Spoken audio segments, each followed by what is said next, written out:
And hello and welcome to the first episode of Underhive Lorekeepers.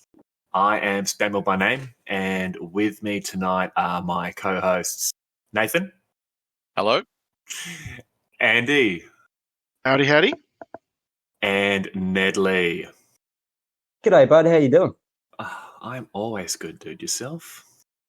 Oh, yeah, just Don't living ask the if we dream, don't care. Nice and easy. This is our episode 0, and the first thing we want to cover is who are we? Why are we here? Why are we doing this podcast? Nathan, jump into it first, mate. I'm here because I love the game. I love Games Workshop. I'd have to say I love everything related to it. But Necromunda holds a special place in my heart. Love the miniatures, love the game, love the lore, and I just feel like it's a place that we can chat and talk about all the things we normally would, but with other people able to join in on the conversation as well. And how did you get into the hobby here? So what brought you to Necromunda? What brought me? Well, so I remember the first release of Necromunda way back in the 90s, I think it was. And at that stage, I was a young fella, so no money to play Necromunda. So I sort of didn't jump on board until the late 2000s release, or 2017 release, I think it was. But what got me on board there, first and foremost, is love the miniatures, especially the Escher gang. So when I first saw them in that plastic kit, I was like, that's it for me. I have to buy these miniatures just to own them. And then having bought that box game, I really delved into the lore of it as well. And I was just completely hooked. 100%, dude. Right there with you. Andy, yourself, why are you here? How did you get into this hobby? I was walking past the Games Workshop store many moons ago, and I liked the old Warhawk Rider, and that from that point on, I became completely addicted to all Games Workshop. So from that point on, I had a mate who invited me over one night. He was having friends over to play this game called Necromunda, and it probably would have been in the early 2000s.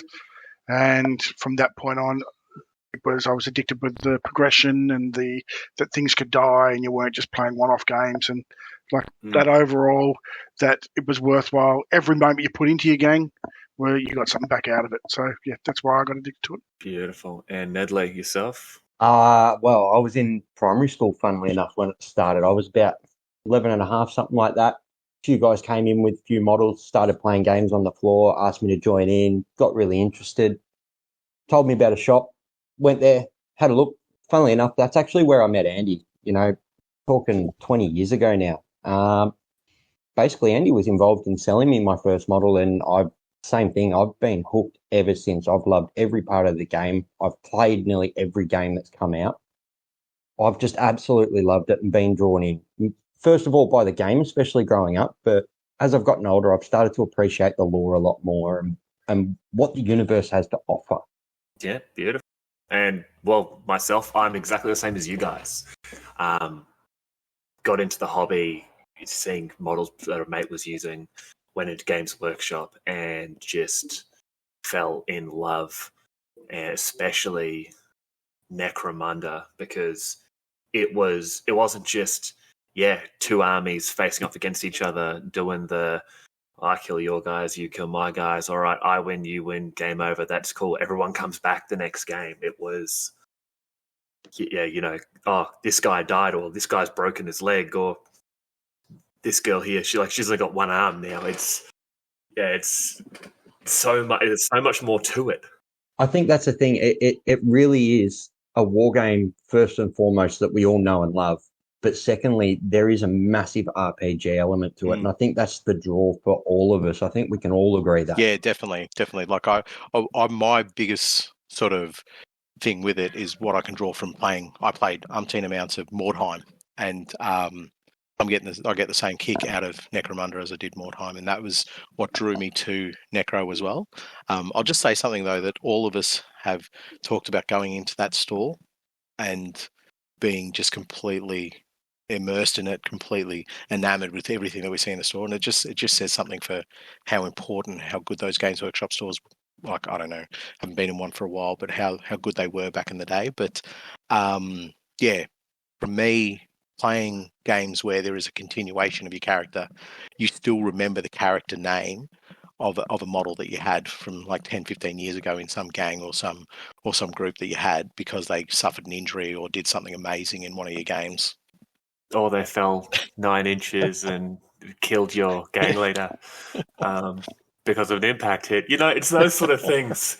Even better, they fell 9 inches and killed the other gang leader from the other side. And that's the thing. It's those little memories and those little events that I remember every bad game of Necromunda I've ever played because it wasn't. Have you ever had a good one? Oh, no, absolutely. But that's the thing. I remember every bad game of Necromunda because it wasn't bad for me. It was bad for my model. I loved it. I loved Andy, of all people, shooting La Juve and him falling 9 inches and killing my own gang leader. I thought that was hilarious.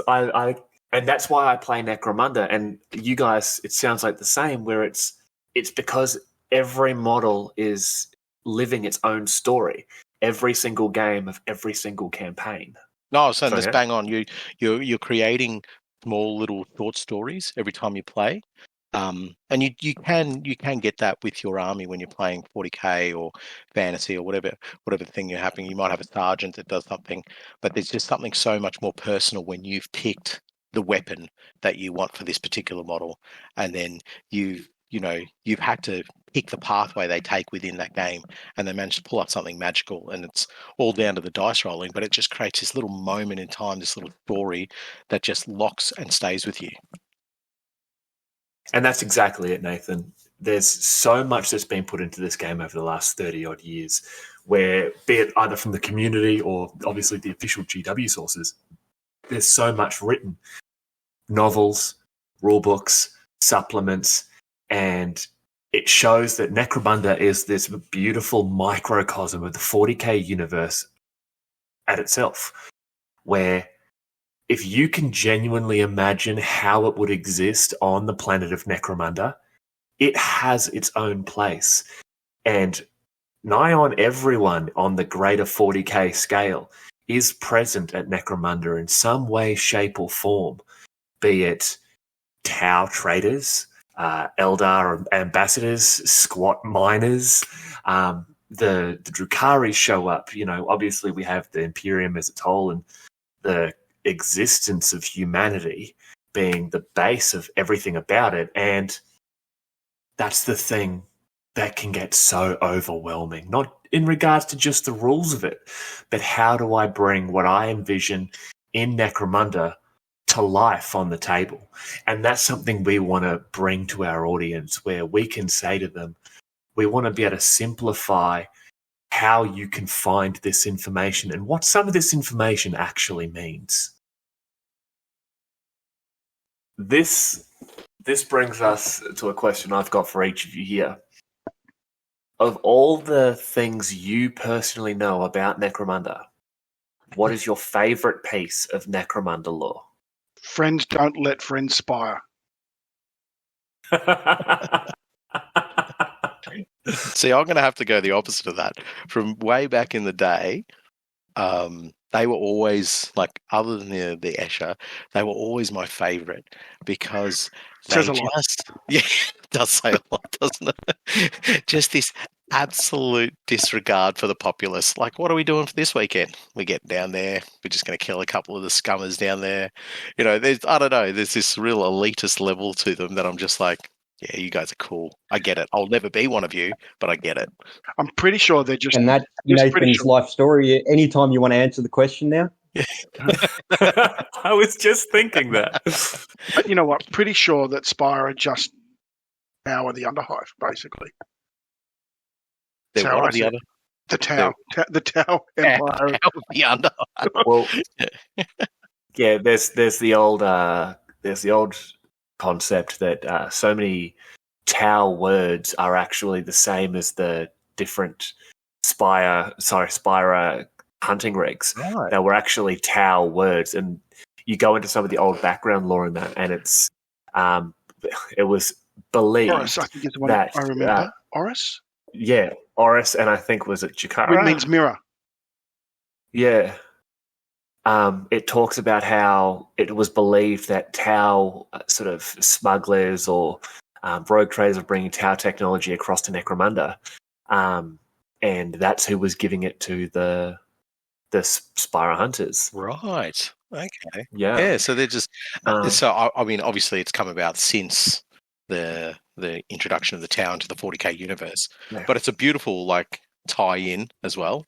But I know we've still got to talk about Neddly's what his favorite bit is, but there is something majestic about the Spire as well, where you got every other gang slopping it out, not just doing their basic stuff, and then you've got the Spire just absolute mongrels within that mess. And I love that about them. It's horrible, but I love it about them. That's the biggest thing. Anywhere you look on Necromunda, there is a drawback to 40k in some way, shape, or form, and it's deliberately in there to draw people from the 40k universe over to play the game, to draw people from this game over to the 40k universe. How far do you want to expand this? There's the Necromunda 8th Spiders. Spiders, that's right. The Spiders. Then there's the Necromunda 9th. I think it's Switchblades. But there's also we're a lore podcast and I can't remember my lore. There's a penal regiment as well, isn't there, Sam? There is a penal regiment. There's also a Space Marine Legion. Well, chapter on there as well. Not the Imperial Fists. Yep. Is it really? Righto. There is. Their Fortress Monastery. We'll get into it later on, but their Fortress Monastery is on Necromunda. Oh right. I mean, there's orcs there at the Skull. You've got all the races that we know. I mean, this is actually a perfect tie into my favourite piece of lore. I've only just learnt this in the last couple of weeks, and that's about the squats and how the squats actually tie into the Leagues of Votann. And that's something that comes back to what I was saying about there's something in there for 40k players, but then it also draws those 40k players across. Hey, look, Leagues of Votann are over here. I mean, there's a Votann ancestor core on the planet. Cool. There's some history that can connect the two separate games, separate universes, all under that one umbrella together. And that to me is just really good writing. I guess the Gene Sealer cult helps pull that in as well, so that's another one that leads into that. So we've got, Andy's favourite piece of lore is that there's Tau. Neddly's favourite piece of lore is that there's squats. Nathan's favourite piece of lore is kill the hobos. It's just murder hobos. Well, I've got two. Of course you do. The first, of course I do. It's my podcast. Shut up. The first is something I knew, and I've actually mentioned it to Andy. I can't remember a while ago, and then someone brought it up on the Subsea Radio Discord. That the poles of Necromunda are frozen, and there's literally hives in basically like the North and South Pole that are surrounded by snow. So even on the ruined planet of Necromunda, you can literally still make snow angels. Which I just think is magical. Like, everyone talks about grim dark, but no one talks about grim snow angels. And the second is that, like, this is from a Warhammer community article where a bunch of Imperial Guard regiments accidentally got sent Fansar lasguns, and they were saying to them, just make sure you give them back. They're too good for you. And this was supposed to be just like a little accident. It's like, we've given you a lasgun that actually works. And they're embarrassed by that because they're not supposed to have them. Wait, but who's embarrassed by it? The guard or the Munitorum? Oh, right. The Munitorum's like, you're not supposed to have these. These are for people. But how did the Munitorum get the lasguns? So Necromunda is one of the largest producers and providers of weapons for the Astra Militarum. Oh, okay. Apart from the tithe of men Yep. and women, they produce weapons. And it's one of their big things. And I'm guessing someone, crossed a T and dotted an I backwards, and they sent them Van Saar las guns that were supposed to go to some private militia, and instead they went to some, Imperial Guard regiment who should just be happy with their standard weapons. You know what? That breaks my heart to think that the Guard aren't as well equipped as the Van Saar, but anyway. As the glorious and mighty House of Van Saar, why would they be? Because they're the Guard. I just keep thinking of the difference between, a handheld torch and a full-blown hunting spotlight. So I'm going to pose just a random question out of here. If we were from a house gang, what house gang would we be from? Would we actually be? Would we want to be from? Ooh, both. Ooh, let's go both. Let's go both. Let's do both. Yeah, so first one. If we want to be from a house, we are all from no house. We are slaves or food. Right. No. Hang on. I could be a unborn Goliath. I could be just a straight up Goliath. You're not that muscular. Oh, come on, mate. No. It's just No. I could. All right, fine. You'd be a Natborn. You wouldn't be a Batborn. That's for sure. And what do you want to be part of, Sam? Oh, there's only one house on Necromunda, mate. It is Van Saar. I mean, give me the fancy suit and cool techno dreadlock. I'm down with it. I would. Sorry, cool. So I would have to say, I do believe I'd probably just be an Orlock, as all of us probably would be, because you'd be accepted in some way, shape, or form. But if I wanted to be part of a certain house, just because I love them so much, I'd probably go Escher. Like I could pass. Like you'd be a Manvent. No. I wouldn't. That means you'd already be dead. No, I'd like change my gender. I'd be known as a they or them or whatever I need to be. Right. And then I'd be part of the Escher gang. Okay. I'm sticking with Goliath. Bang. Done. Wow. I think I'd be an Orlock. And I think I'd want to be an Orlock. Oh. Man, I don't know why I said I think I would be think it's a bit more like a hive. It sounds more like a hive scum who wants to be an Orlock. Yeah. Wow. Same thing. Come on, the Orlock aren't even a real house anyway. Fight me. All right. Fighting words. This is a little bit outside of lore, but what is your favourite Necromunda model? I'll go first. Okay. Escher with a heavy stubber, original metal one. Oh, Yes, absolute beast of a miniature. Yeah. Feminine and muscular all at the same time. Beautifully designed miniature. Beautifully designed. Andy. I'm still thinking. I think I'm going to go with the Spy Hunter Horus. Ooh. Which one's that one? He's the one that looks like a tin can. Muscular one. Oh, yeah. The punchy fist. Yeah, beautiful miniature. I will say, just before we get to the other guys' favorite miniatures, there is something, just like the plastic miniatures are fantastic, resin's beautiful, there is something just so nice about those old metal miniatures. They just had something to them that I just, like, I would never go back to them because the plastic stuff is just brilliant, but there was just something, I don't know, unique, something just you could tell when it was a metal miniature over a plastic one, especially back in the day. But anyway, Usually that's because of the weight. Oh, thank you. Thank you very much. I was having a moment, but you ruined it. Yep.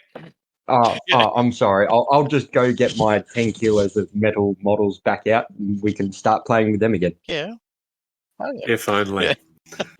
Neddly? I actually love the Apollos Cage and Crotus Hark's casts. They are some great models. They're pretty generic, which is great because you can end up using them in any game, but they look fantastic. I've got a few other ones there. Like I love Yarumba and the Deserter. That's another Yep. sculpt that to me is just absolutely hitting home. But the thing is, they're all just base humans on the planet. And I love that look of the base human, how they make, even just the Hive Scummer models look fantastic. Yeah. I think I'm drawn in to those ones just because it's like if I was there, that's realistically probably what I would be, is just one of those basic ones, trying to make myself look bigger and better than I really am. You've only named 7 different models. You reckon you can narrow it down to one of. What's your favorite model? Literally the entire modern range. All right, Apollo Stage, done. Yeah. Also, sick choice. He's currently a sergeant in my Bad Zone Enforcers. But I'm actually going to go old school with the model there, and Karloth Valoy. It's one miniature I wish I'd gotten a hold of somehow. I managed to have parts of him, but I never had the whole thing. And it's the staff, the oversized last pistol on just this tiny old man. I just think it was just that classic, just horrible, dingy look to him. Without doubt, I think he's probably my favourite miniature of the entirety of the Necromunda range, followed closely by the original Clovis the Redeemer. Oh, Yeah. Oh, yes, that was such an awesome model. Can I just say a couple of special mentions? Then, since Ned was going on about a couple, there's a couple that I did forget about, and the Slopper, the one that you can get from Forge World, brilliant. The big boy with the sushi. Yes, brilliant miniature. I bought that miniature just to own that miniature. That's how much I thought it was a beautiful sculpt. And the other one is the rat skins from back in the day.